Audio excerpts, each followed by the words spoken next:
विकासाचे दावे मोठे, पण धामोते येथील स्मशानभूमीच्या सुविधा आहेत कुठे? मागील 5 वर्षात विकासाचे दावे होत असताना कोल्हारे ग्रामपंचायत हद्दीतील धामोते येथील स्मशानभूमीची बिकट अवस्था असल्याबाबत ग्रामस्थांकडून अनेक प्रश्न निर्माण होत असल्याचे दिसून येत आहे. स्थानिकांच्या म्हणण्यानुसार स्मशानभूमीत ना लाकडांची व्यवस्था, ना पाण्याची व्यवस्था, ना वीज, ना शेड. त्यामुळे अंत्यसंस्कारासाठी आलेल्या नागरिकांना गैरसोयीला सामोरे जावे लागते. उन्हाळ्यात स्मशानभूमीलगतचा नदी परिसर कोरडा पडतो आणि अंत्यसंस्कारासाठी लागणारे पाणी नागरिकांना गावातून बऱ्याच अंतरावरून बादलीत आणावे लागते. दुःखाच्या प्रसंगीही अशी धावपळ करायला लागणे ही अत्यंत वेदनादायक बाब आहे.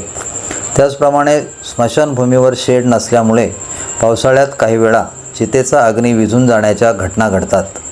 अशा वेळेस दुःखी कुटुंबियांना पुन्हा जाऊन अग्नी पेटवावी लागते. ही परिस्थिती अतिशय वेदनादायक उदाहरण ठरत आहे.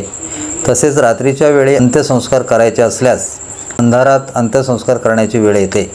ही अतिशय गंभीर बाब आहे. कर्जत तालुक्यातील इतर गावांमध्ये सुसज्ज स्मशानभूमी उभारण्यात आल्या असून त्या ठिकाणी अंत्यसंस्कारासाठी लागणाऱ्या सर्व सुविधा उपलब्ध असतात. मात्र धामोते येथील स्मशानभूमीत गरजेच्या सुविधा मिळणार कधी, असेच अनेक सवाल नागरिकांकडून उपस्थित होत आहेत. तरी प्रशासनाने तात्काळ लक्ष देऊन धामोते येथे सुसज्ज स्मशानभूमीची व्यवस्था करून द्यावी, अशी जोरदार मागणी ग्रामस्थांकडून होत आहे.